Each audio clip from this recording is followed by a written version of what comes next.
कमला देवी के घर में चहल पहल छाई थी। नई दुल्हन पाखी दरवाजे पर खड़ी थी, वहीं एक तरफ 10 बड़ी बड़ी टोकरी में हरी ताजी सब्जी रखी थी। अरे कमला बहन, तुम तो बढ़िया अनोखी बहू उतार कर लाई हो। सबकी बहुएं तो दहेज में ऐसी गोदरेज की अलमारी पलंग लाती, मगर तुम्हारी बहू तो 10 टोकरी सब्जी भर कर लाई है। पड़ोसन पद्मा के इस बात पर कमला इतराते हुए टोंट मारती है। अरे पद्मा बहन, किसी ऐसे वैसे खानदान से थोड़ी रिश्ता जोड़ा है। सब्जी के कारोबारी हैं मेरे समधी जी, और गर्मियों के सीजन में तो हरी सब्जियों का भाव इतना तेज हो जाता है कि कुछ कंजर लोग हरी सब्जी खाना छोड़कर दाल रोटी पर आ जाते हैं। सब्जी वाली बहू क्या आ गई घर में, ये कमला ज्यादा भाव खा रही है। अच्छा तो बहन मैं चलती हूँ, घर में बड़े काम है। जाओ बहन, चल कुकड़ी कहीं की। अरे शेफाली बहू, इन हरी सब्जियों की लाल मिर्च से नजर तो उतार दे। ये पद्मा टोक मार के गई है, नहीं तो सारी ताजी सब्जी मुरझाकर बासी हो जाएगी। अपनी सास की ये बात पाखी को काफी ज्यादा अटपटी लगती है। हद है, कसम से मेरे ससुराल वाले भी नमूने हैं। सब्जी की नजर कौन उतारता है भला। अरे माँ, पाखी भाभी का स्वागत तो करवाओ, कब से दरवाजे पर खड़ी हैं। हाँ भैया, याद है मुझको भी। आओ पाखी बहू, गिरधारी शौकीन खानदान में तुम्हारा खूब खूब स्वागत है। माँ जी, अब तो सारी रस्में पूरी हो गई, तो मैं जाकर जोड़ा बदल लूं, गर्मी से भीग गई हूँ। बस 2 मिनट रुक जाओ, नई दुल्हन एक आखिरी और अहम रिवाज रह गया, उसे पूरा हो जाने दो। भैंस की आंख, यहाँ गर्मी से मेरी हालत उबले आलू जैसी हो गई है, और ये रस्मों का टंटा खत्म होने का नाम नहीं ले रहा है। तभी जेठानी शेफाली रसोई में बड़ी सी कटोरी में हलवा भर कर लाती है। चलिए प्यारी प्यारी देवरानी जी, मुंह खोलिए और मुंह मीठा कीजिए। हलवा देखकर पाखी कद्दू की तरह शक्ल बना लेती है। जेठानी जी, मुझे मीठा बिल्कुल पसंद नहीं है, खास करके हलवा मैं नहीं खाती हूँ। देवरानी जी, बिना मुंह मीठा करवाए तो मैं आपको छोड़ने वाली नहीं हूँ, हलवा तो आपको खाना पड़ेगा। हाँ, शेफाली चम्मच भरकर हलवा पाखी को खिला देती है। हलवे में बहुत सारी चीनी भरी होने के चलते पाखी का मन खराब हो जाता है। ये हलवा है या चाशनी, कितना मीठा खाते हैं ये लोग। रसगुल्ले की चाशनी भी इतनी मीठी नहीं होती। कैसा लगा हलवा देवरानी जी, टेस्टी था ना? जी जेठानी जी, कुछ ज्यादा ही टेस्टी था। भाग्यवान मेरा तो मिजाज थक कर चूर हो गया है, मैं तो चला आराम करने। चल पूजा, हम भी सोने चलते हैं। अगले दिन पाखी तैयार होकर रसोई में आती है। प्रणाम माँ जी। खूब खुश रह बहू, अब जल्दी से चूल्हा पूजन कर ले और 8-10 तरह का स्वादिष्ट सब्जी वाला हलवा बना ले। 8-10 तरह का सब्जी वाला हलवा? हे भगवान, ये मेरे ससुराल वाले इंसान है या गाय भैंस? सबका इरादा हलवे से पेट भरने का है क्या? अरे भाभी, अब वक्त जाया मत कीजिए, फटाफट से सब्जी छीलना शुरू कीजिए। मेरे लिए कद्दू लौकी का हलवा बनाना, घी और शक्कर थोड़ा लाइट डालना। देवरानी जी, मुझे तो गुड़ डालकर गोभी का हलवा पसंद है, तो मेरे लिए गोभी का हलवा बनाना और ड्राई फ्रूट्स ज्यादा डालना। बाकी तेरे ससुर जी को शकरकंद का हलवा भाता है और मेरा मनपसंद तो गाजर का हलवा है, तो बढ़िया से दूध खोया घी डालकर बनाना हलवा। सास जेठानी और दोनों ननद अलग अलग सब्जी का हलवा खाने की फरमाइश झाड़कर रसोई से खिसक जाती, फंस जाती है बहू बेचारी अकेली। हे भगवान, ये 10 तरह की सब्जी का हलवा बनाने में आज तो दिमाग का दही होने वाला है। सोचा था ताजी ताजी सब्जी की मस्त सी मिक्स वेज बनाऊंगी, सोच पर पानी फिर गया। कुंदक खाते हुए पाखी सब्जियों का छिलका उतारने लगती है। 1 घंटे बाद शकरकंद, लौकी, गाजर, मूली, घिया तो चल गया। सबसे ज्यादा लफड़ा तो ये कद्दू काटने में लगेगा। तब तक आलू उबलने को चढ़ा देती हूँ। किल से मिजाज से पाखी कुकर में ढेर सारा आलू उबलने के लिए चढ़ाकर सीताफल काटने लगती। तभी देवर निखिल चिल्लाते हुए, पाखी भाभी, कोई सा सब्जी वाला हलवा बन गया हो तो ले आओ, बहुत भूख लगी है। हाँ, मैं तो जैसे झांसी की रानी लग रही हूँ, तुरंत हलवा बन जाएगा। ऊपर से भैंस की आंख, ये मोटा कद्दू नहीं कट रहा। पाखी जैसे ही जबरदस्ती कद्दू काटती, तभी चाकू से उसका जरा सा हाथ कट जाता है। आई मम्मी, मेरा हाथ। अरे बहू, जल्दी से हलवा बना लिया। जी माँ जी, बनाती हूँ। यहाँ मेरी उंगली कट गई। सबको सब्जी का हलवा खाना है। पता नहीं कैसे कंजर खानदान में मेरी शादी हो गई। बेचारी बहू उंगली पर बैंडेड लगाकर दोबारा से हलवा बनाने लग जाती है और 2-3 घंटे बाद 10 तरह की सब्जी का हलवा बनाकर परोसती है। लो भाई, हाजिर हो गया सब्जी का स्वादिष्ट स्वादिष्ट हलवा। खाओ सब लोग, मेरे मुंह में तो पानी आ रहा है। पूरा टब्बर 10 तरह के सब्जी के हलवे पर टूट पड़ते हैं। अरे वाह बहू, बड़ा ही गजब का गाजर का हलवा बनाया है तूने।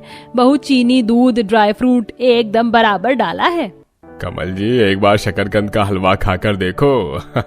मजा दिला दिया। सबसे शानदार हलवा तो इसी का बना है। देवरानी जी, आपने तो 10 तरह का सब्जी वाला हलवा खिलाकर बढ़िया दावत कर दी। गजब का बना है गोभी का हलवा। हाँ हाँ, तभी तो सब चबर चबर करके खा रहे हो। ये 10 तरह का हलवा बनाने में हालत तो मेरी पतली हुई है, जुलूस निकाल दिया। अरे पाकी, तुम खड़ी क्यों हो? लो तुम भी सब्जी का हलवा ट्राई करो। अगर मैंने भी ये चाशनी भरा हलवा खाया तो रायता फैलना पक्का है। मैं कमरे में जाकर खा लूंगी मोहित जी। अरे जाने दे बहू को। मोहित इतनी देर से 10 तरह का सब्जी का हलवा बनाकर बेचारी का मिजाज थक गया होगा। पाकी थोड़ा सा शलगम का हलवा कटोरी में लेके कमरे में आती है। मुझे तो ये सब्जी का हलवा देखने में बेकार सा लग रहा है, मगर भूख भी लगी है। जी मारकर पाकी एक चम्मच हलवा खाती है और उसे उगल देती है। कितना बकवास लग रहा है ये हलवा, मेरे तो हलक से उतर नहीं रहा है। मेरा तो कुछ तीखा खाने का दिल है। पाकी अपने लिए बाहर से ऑनलाइन तीखी चिली पोटैटो मंगवा कर पेट भरकर खा लेती है। रात में सासू माँ मैं पूछ रही थी खाने में क्या बनाना है। अरे भाभी, इसमें पूछने की क्या बात है, अभी भी 10 तरह का सब्जी वाला हलवा ही बनेगा। क्या फिर से हलवा? मगर निशा, तुम सबने इतना सारा घी डला सब्जी वाला हलवा खाया। ज्यादा घी और चीनी से बनी चीजें सेहत के लिए नुकसानदायक होती हैं। मैं हल्की फुल्की सब्जी रोटी बना देती हूँ। सब्जी रोटी का नाम सुनते ही कमला देवी बहू पर राशन पानी लेकर चढ़ जाती है। क्या कहा तूने बहू? सब्जी रोटी? हमारे घर में ये गरीब वाला खान पान कोई नहीं खाता। हम लोग दूध घी का हलवा खाने वाले हैं। तू जाकर चुपचाप से हलवा बना ले। जी माँ जी। हद है कसम से। रहने दे पाखी, अच्छी बात है, मेरी जीप के चटोरी ससुराल वालों के पल्ले नहीं पड़ेगी। इन्हें बस मेरा जूस निकालना है। बेचारी पाखी गुस्से में लाल पीली होकर रसोई में जाकर दोबारा से 10 तरह की सब्जी का हलवा बनाकर खिलाती है। मगर धीरे धीरे ससुराल वालों के लिए दिन रात 10 तरह की सब्जी का हलवा खाना सिलसिला बन जाता है। वहीं दोनों नंद पूजा निशा का वजन बढ़ने लगता है। वहीं सास का शुगर लेवल भी काफी हद तक बढ़ा हुआ रहने लगता है। अरे कमला, पता नहीं आज बदन बहुत ज्यादा दुख रहा है। पापा जी, आप डेली डेली इतना मीठा हलवा खाएंगे तो सेहत तो बिगड़ेगी ही। बहू तू चुप कर, जब देखो ज्ञान झाड़ने लगती है। अरे हरी सब्जियों का हलवा खाने से सेहत पर कोई बुरा असर नहीं पड़ता। चुपचाप से जाकर हलवा बना। इतने सब के बाद भी ससुराल वालों के कान पर जू नहीं रेंगती। लेकिन अब की बार इतना मीठा सब्जी वाला हलवा खाकर ससुर की सेहत नासाज हो जाती है, जिसके चलते डॉक्टर को बुलाया जाता है। देखिए जी, इनका शुगर लेवल काफी ज्यादा बढ़ा हुआ है। इनके खान पान का पूरा ध्यान रखिए और मीठी चीजों से तो बिल्कुल परहेज करना पड़ेगा, नहीं तो जान को भी खतरा है। और निशा पूजा, आप दोनों खाने में हरी सब्जियों का सलाद खाइए, क्योंकि आप लोगों का कोलेस्ट्रॉल बढ़ रहा है। डॉक्टर की चेतावनी देने पर ससुराल वालों की 10 तरह की सब्जी का हलवा खाने वाले ससुराल वाले अब परहेज करने लगते हैं, जिससे पाकी की परेशानी भी खत्म हो जाती है। और अब वह खाने में 10 तरह की हरी भरी सब्जी बनाती है, जिससे ससुराल वाले बिना किसी चिक चिक के खाने लगते हैं। अरे मोरी मैया, बच गई रे, वरना कमर टूट जाती। ये सब अतुल की वजह से हुआ है। क्यों रे, तुझे ढंग से झाड़ू पोछा करना भी नहीं आता? अगर सोफे की जगह जमीन पर गिरती तो तेरे मजे ही आ जाते। एक काम तुझसे ढंग से नहीं होता। रसोई साफ कर ली, कपड़े धो लिए? जी वो अब वो यहाँ पर क्या कर रहे हो तुम? मैंने बोला था मेरे कपड़े प्रेस कर दो, वो भी नहीं हुआ तुमसे। वो मैं यहाँ की सफाई कर रहा था शिवानी, मैं अभी कपड़े प्रेस करके लाता हूँ। अपनी जुबान से मेरा नाम मत लो। तुम्हें किसी ने नहीं बताया कि घर के नौकर या घर में किसी का नाम नहीं लेते? और कहाँ है वो तुम्हारी नौकरानी, कामचोर गरीब बीवी? इतने में अतुल की पत्नी पूजा शिवानी के कपड़े प्रेस करके लाती है।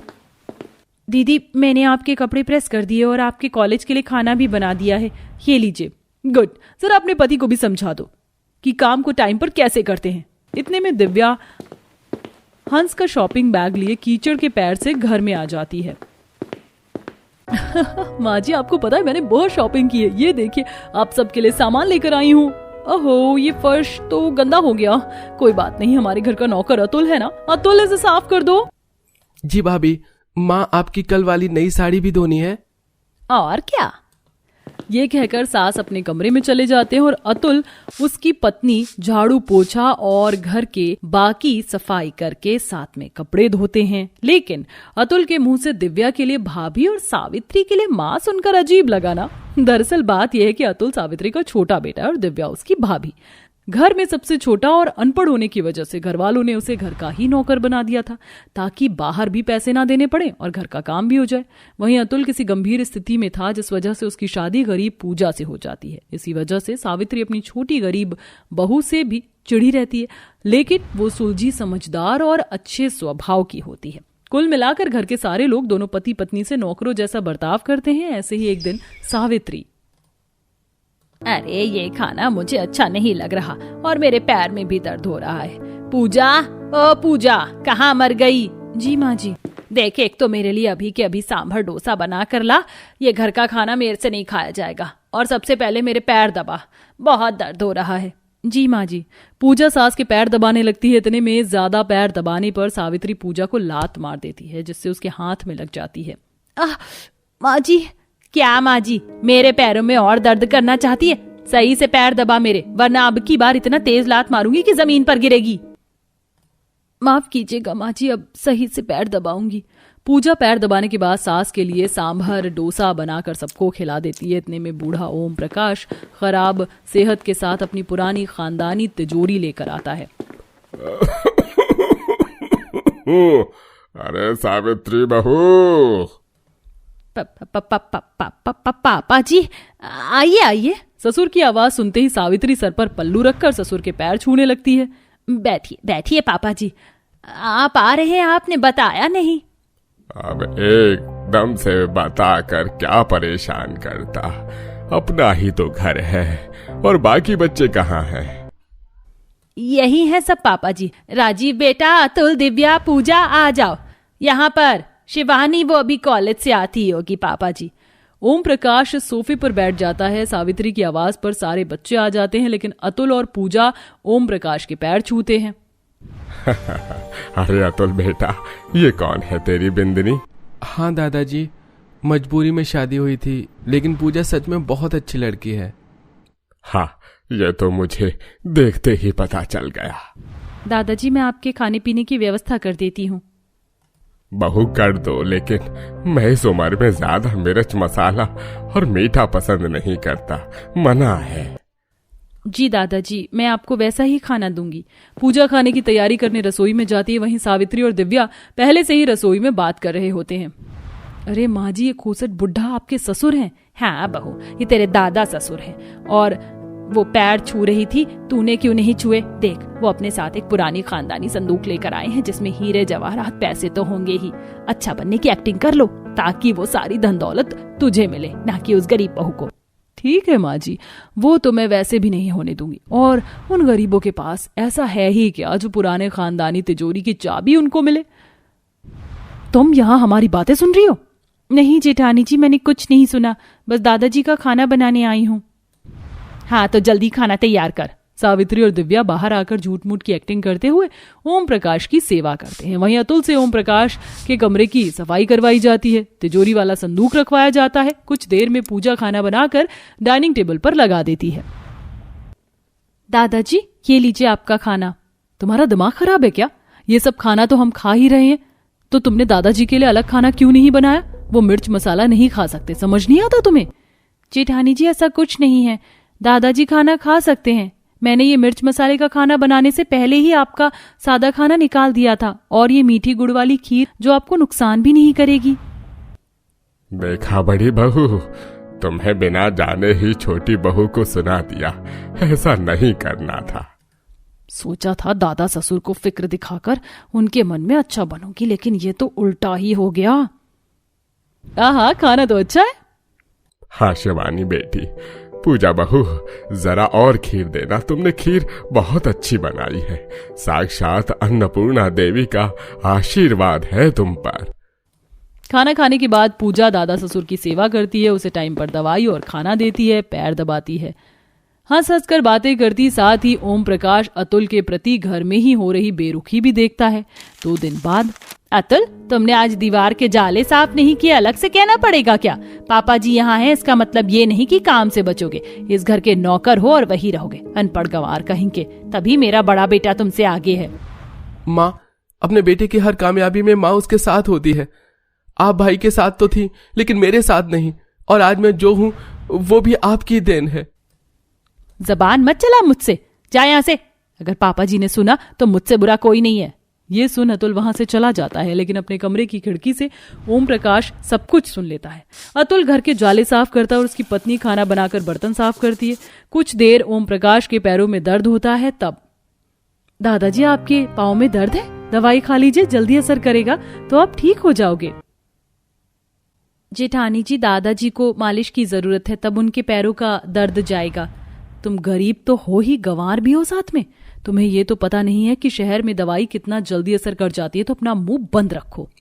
अरे अरे अरे, तुम दोनों लड़ो मत, मैं दवाई भी खा लेता हूँ।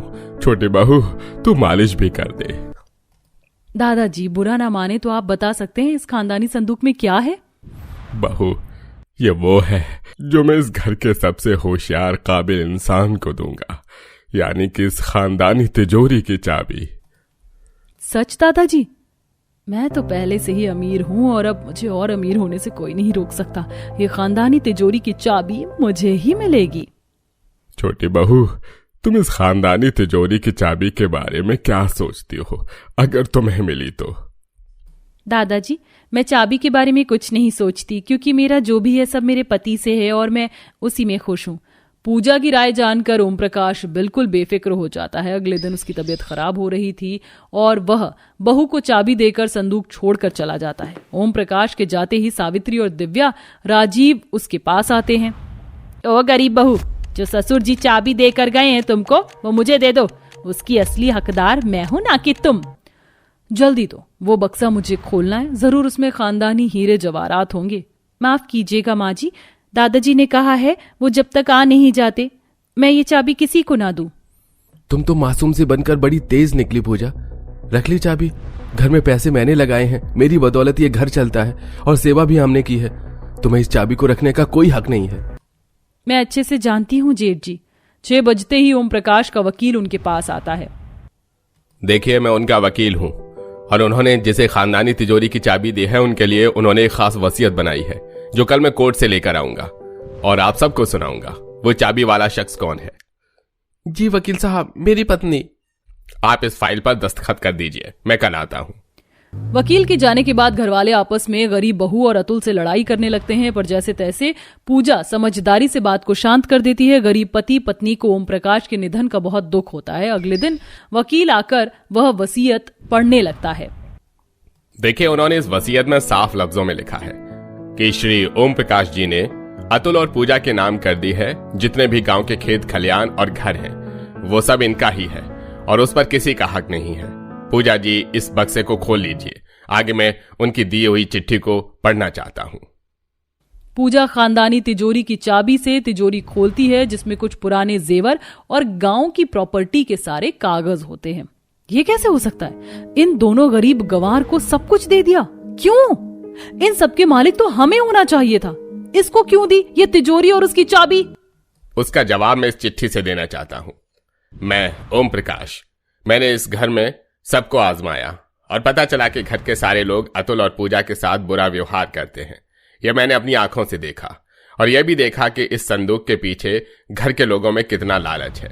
लेकिन पूजा बहू और अतुल के मन में कोई लालच नहीं है और उनके पास भी कुछ नहीं है। इसलिए मैं सही मायने में खानदानी तिजोरी की चाबी और सब कुछ आशीर्वाद के साथ पोता बहू और अतुल को देकर जा रहा हूँ। मुझे कैंसर था, सिर्फ डॉक्टर ने 4 दिन बोले थे, इसलिए मैं यहाँ चला आया और तुम्हारी नजरों से दूर हो गया ताकि तुम्हें तकलीफ न हो। दादाजी, भगवान अच्छे लोगों को क्यों अपने पास बुला लेते हैं? मेरे दादाजी मुझे छोड़कर चले गए, सब हमारे नाम कर गए। चाहिए तो हम दोनों को कुछ भी नहीं पूजा, लेकिन हम ऐसे लोगों के बीच में नहीं रहेंगे अब। हाँ माँ जी, और जेठानी जी के मन में तो शुरू से ही लालच था, सब दिखावा था। अतुल बेटा, हमें माफ कर दे, हमें छोड़कर मत जा। सावित्री अभी भी नौटंकी कर रही थी और ये देखने के बाद अतुल और पूजा हमेशा के लिए उस घर को छोड़कर पुरानी खानदानी तिजोरी को लेकर हमेशा के लिए गांव में बस जाते हैं और वहां के खेत खलियान की देखभाल करते हैं।